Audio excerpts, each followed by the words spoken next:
Halo, Assalamualaikum warahmatullahi wabarakatuh. Jumpa lagi dengan saya di Pak Syaf Channel. Apa kabar Sobat Pak Syaf semuanya? Semoga Sobat Pak Syaf tetap dalam keadaan sehat dan tetap semangat. Baik, kali ini saya akan melanjutkan konten saya sebelumnya, yaitu cara klaim proporsi penelitian ya. Saya sudah membuat konten itu dan juga beberapa konten terkait dengan kenaikan jabatan akademik, lektor kepala dan guru besar. Nah, pada kesempatan kali ini saya mencoba mengajukan ya, sebenarnya juga coba-coba berhadiah ya, mudah-mudahan juga lolos ya. Saya juga belum terlalu yakin karena ada beberapa syarat khusus yang belum saya penuhi ya. Oke, terlepas dari hal itu, saya kali ini akan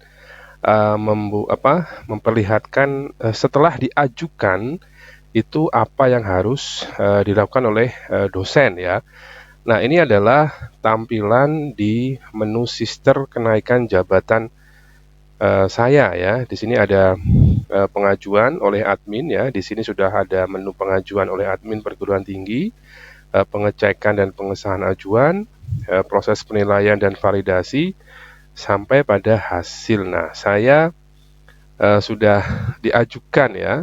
Ya enggak tahu nanti mungkin untuk konten dulu ya atau sambil melihat apa saja yang harus dilengkapi oleh dosen ya, mungkin untuk edukasi saja. Kalau dalam hati kecil saya sepertinya ada beberapa syarat yang saya belum bisa memenuhi, terutama di syarat khusus ya, publikasi Sinta 2 minimal ya, yang menurut saya sudah punya publikasi di Scopus, tapi luaran disertasi ya. Setelah saya konsultasikan dengan tim PAK, sepertinya tidak bisa diajukan dan juga untuk publikasi Sinta 2 masih on proses ya. Jadi kemarin di gelombang 1 saya tidak jadi mengajukan ya, karena memang syarat-syaratnya memang ada syarat khusus yang belum saya penuhi. Nah, sepertinya saya akan mencoba di gelombang 2 yang insya Allah dibuka bulan depan ya. Nah, ini adalah tampilan di sister setelah kita diajukan oleh operator perguruan tinggi. Nah, ini ada beberapa. Nah, ini adalah kelengkapannya ya. Nah, ini nanti kita akan diminta ini ya, ini ya, saya pindah dulu. Kita akan diminta ini melengkapi profil dan kepakaran, kemudian ada angka kredit, ada proporsi penelitian yang sudah saya buatkan konten sebelumnya, ada mengisi IKD, syarat BKD, syarat khusus dan juga dokumen rekomendasi. Jadi pure nanti proses pengajuan jabatan akademik itu yang lektor kepala dan guru besar itu semuanya dilakukan di sister ya. Kita akan lihat ya seperti apa syarat-syarat yang harus kita penuhi. Nah, di sini ini adalah profil dan kepakaran ya. Di sini sudah ada beberapa yang saya isi. Nah, di sini ada ini pendidikan tertinggi langsung ditarik dari PDDikti ya. Kemudian di sini nanti diminta memasukkan rumpun ilmu terapan dan sebagainya. Nah, di sini nanti teman-teman harus mengunggah ini ya, disertasi atau tesis ya. Bagi yang S2 nanti diminta untuk mengunggah tesisnya. Nah, untuk yang S3 diminta mengunggah disertasinya ya. Jadi itu adalah dokumen yang harus dikumpulkan atau di-upload di menu ini. Kemudian ada home base-nya, nanti juga akan mengupload mata kuliah yang diampu. Nah, beberapa saran dari teman-teman yang sudah mengajukan itu harus nanti kepakarannya itu harus disesuaikan dengan publikasi yang selama ini dilakukan. Jadi harus ada mata kuliah yang nyantol di publikasi itu ya. Jadi nanti pemilihan mata kuliah juga harus cermat ya, supaya ada linearitas ya, ada kesesuaian antara kepakaran dan apa yang selama ini dilakukan di perguruan tinggi. Ya, itu ini adalah di profil dan kepakaran. Kita kembali di ini ya, kita kembali di menu sebelumnya, yaitu di ini ya, di bagian ini di bagian angka kredit ya. Nanti kita lihat ya apa saja yang harus di sini di angka kredit nanti. Nah, ini ada beberapa poin ya. Di sini ada Ini ada SKP ya. Ini SKP itu harus juga dilengkapi ya. Ini SKP ada 4 tahun ya. Ini ada minimal 3 tahun ya. SKP kalau mengajukan tahun 2026 berarti yang harus diajukan adalah tahun 2023, 24, 25 ya, dengan nilai amat baik ya.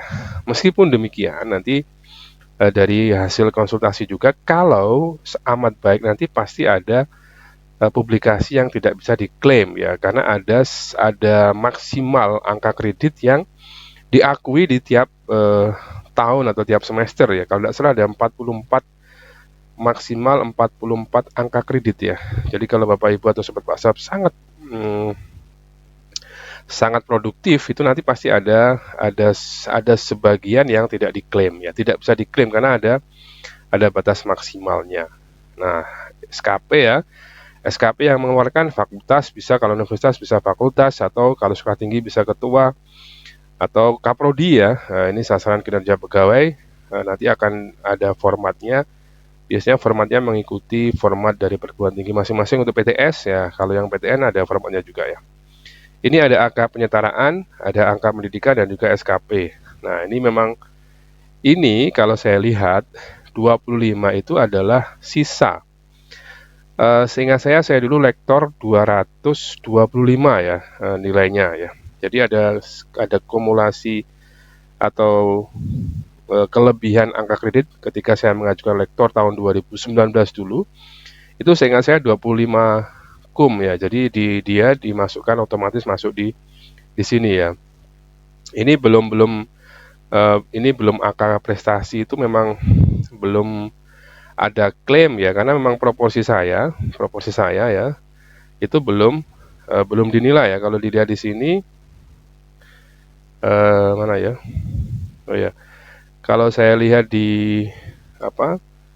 Nah, ini proporsi saya itu belum dinilai karena memang saya kemarin tidak mengajukan ya, karena untuk bisa dinilai itu harus mengajukan surat ke LDikti setempat ya. Di sini ini statusnya menunggu plotting penilai. Ini skor saya maksimal semua ya. Saya juga agak kurang percaya diri ketika saya diskusi dengan beberapa teman yang sudah lewat itu. Ini kayaknya terlalu tinggi ya. Memang saya beri skor maksimal ya supaya optimis awalnya. Tapi setelah mendengar pengalaman teman-teman yang biasanya bisa turun drastis ya, saya nanti realistis saja lah. Nanti ikuti alurnya berapa proporsi yang saya terima ya. Jadi ini adalah alur proporsi yang dulu pernah saya buat konten itu begini ya. Proporsi penilaian, kapasitas penilaian, dan pengesahan. Nanti ini berimbas ke sini nanti. Jadi menu ini nanti tidak akan keluar kalau proporsinya belum dinilai. Nah, di sini angka kredit ini ya, ini akan saling terkait ya. Nah, ini dokumen angka akomodatif, nanti akan angka akomodatif yang bisa diajukan nanti ada di sini ya. Nah, ini memang belum proses ajuan ya, jadi belum bisa ditambahkan ya. Nah, di sini proporsi. Nah, ini kan jabatan fungsional asal di sini 200, rektor kepala 550. Jadi kebutuhan AK itu 350, persentase proporsi itu 40%. Target AK proporsi itu 140. Padahal tadi saya memiliki AK proporsi itu 517 sekian ya. Nah, ini kan harusnya hitung-hitungan hitung-hitungan sederhananya harusnya sangat jauh melampaui ya. Tapi nanti akan ada syarat khusus, ada reviewer juga dari LDikti yang akan menilai publikasi saya itu apakah benar-benar dapat nilai seperti yang saya ajukan ya. Oke, itu di proporsi ya. Nah, selanjutnya ada menu ini ya teman-teman ya, ada IKD. Nah, IKD nanti silahkan pilih. Ini juga hasil diskusi saya tuh, pilih yang terbaik ya. Ini juga belum dilengkapi. Nah, ini misalkan caranya begini ya, pendidikan biasanya ada pilihan ya, pendidikan atau penelitian dan abdimas ya. Ini kalau contohnya begini, misalkan di sini kita pilih satu gitu, nanti akan muncul beberapa pilihan yang bisa kita klaim ya. Misalnya kita klaim ini ya, nanti klik di sini, lanjut misalkan ya, kita coba di sini. Nah, di sini kan nanti kita diminta RPS dan sebagainya. Nah, ini saya batal dulu saja. Kalau kita pilih di sini, apakah sama munculnya? Nah, ini lebih banyak lagi ya. Ini adalah penelitian. Nah, kita lihat di misalkan kita lihat di kenapa tidak muncul semua ya? Ini memang pilihan ya. Jadi tidak muncul semua yang sudah kita lakukan ya. Oke, ini contoh ya, contoh. Misalnya kita ambil satu di sini, sama ya langkahnya. Nanti setelah itu lanjut di sini. Nah, nanti juga dipilih ini ya, portofolio ini. Nah, nanti upload berita acara dan juga SK membimbing atau menguji ya. Itu memilih ya. Jadi dari sekian banyak kegiatan itu nanti kita diminta memilih saja. Oke, berikutnya ini di IKD sudah. Berikutnya kita lanjut di, nah ini syarat BKD. Kalau syarat BKD saya kira aman semua ya, ini memenuhi ya. 4 semester terakhir memenuhi, harus ini ya TA penuh ya, tidak ini ya, tidak selang-seling ya. Oke, berikutnya adalah, nah ini syarat khususnya,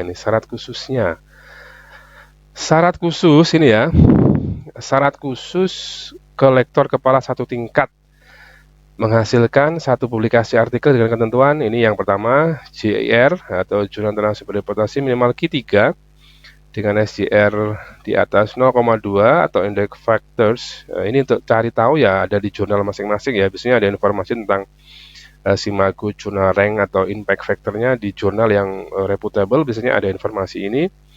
Saat artikel diterbitkan dan saat dinilai, statusnya tidak dibatalkan atau cancel, atau cakupan tidak dihentikan atau tidak diskon sebagai penulis pertama sekaligus korespondensi ya. Jadi pastikan kita sebagai penulis pertama dan juga korespondensi ya, karena ada pilihan itu salah satu jurnal itu beda orang ya. Misalkan saya sebagai penulis pertama tapi tidak sebagai penulis korespondensi. Ini harus dua-duanya sebagai penulis pertama sekaligus korespondensi. Atau ini yang agak rame ya, Jurnal Nasional Terakreditasi minimal peringkat 2 saat artikel diterbitkan sama sebagai penulis pertama sekaligus korespondensi. Atau bagi dosen di bidang seni, nah ini memiliki satu karya seni yang diakui secara internasional ya.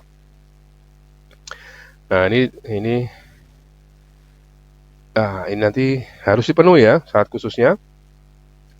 Nanti diminta untuk tautan Sinta, Scholar, Scopus. Nah, ini pernyataan integritas ini nanti ada lampirannya juga, sudah pernah saya buatkan konten sebelumnya terkait dokumentasi atau administrasi pendukung ya.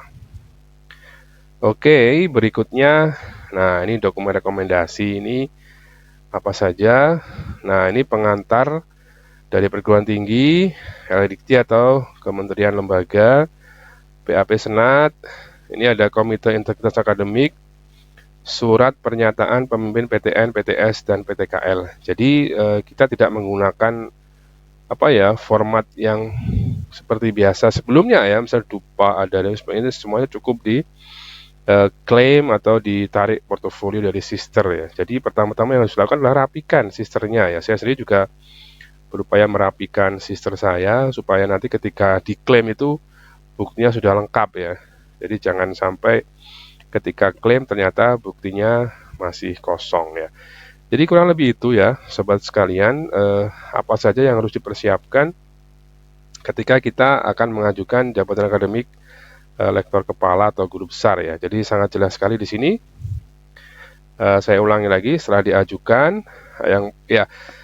proporsi itu bisa diajukan kapanpun ya, tapi setelah mengajukan itu, publikasi setelahnya itu tidak bisa diklaim. Nah, itu adalah kelemahan sistemnya ya. Jadi saya juga tidak tahu, saya pernah nanya ke teman-teman juga. Ya itu adalah salah satu kelemahan sistemnya ya. Mudah-mudahan nanti kalau sistemnya sudah update, itu bisa kita update ya. Misalkan saya kemarin kunci sampai April 2026 atau 3 3 bulan yang lalu. Nah, misalkan ketika publikasi saya terbaru itu di bulan September itu keluar, apakah dia bisa digunakan sebagai syarat khusus atau untuk menambah proporsi penelitian, itu juga kita belum tahu, karena saya belum mengajukan ya. Jadi itu teman-teman sekalian ya, yang harus dipersiapkan ini adalah mengisi profil kepakaran, kemudian angka kreditnya, proporsi penelitian, IKD, syarat BKD, syarat khusus, dan juga dokumen rekomendasi. Saya kira itu ya yang harus dipersiapkan. Saya juga belum bisa banyak berbicara karena saya kemarin di gelombang 1 tidak jadi mengajukan ya, karena masih maju mundur. Saya mikirnya, saya sudah punya Scopus, nanti bisa saya gunakan. Setelah saya konsultasikan, saya tidak bisa. Akhirnya saya harus publikasi di jurnal nasional dulu di Sinta 2, tapi juga belum bisa publis ya dalam waktu dekat. Saya juga tidak tahu. Nanti juga masih menunggu hasil penilaian proporsi penelitian. Nanti berapa yang misalkan gini, skenarionya kalau proporsinya bisa di atas 40% tapi syarat khususnya tidak terpenuhi, ya pasti tidak bisa mengajukan ya. Jadi harus ada, semuanya harus terpenuhi. Oke, terima kasih atas perhatiannya. Jangan lupa like, comment, share, dan subscribe channel sebanyak-banyaknya. Terima kasih. Assalamualaikum warahmatullahi wabarakatuh.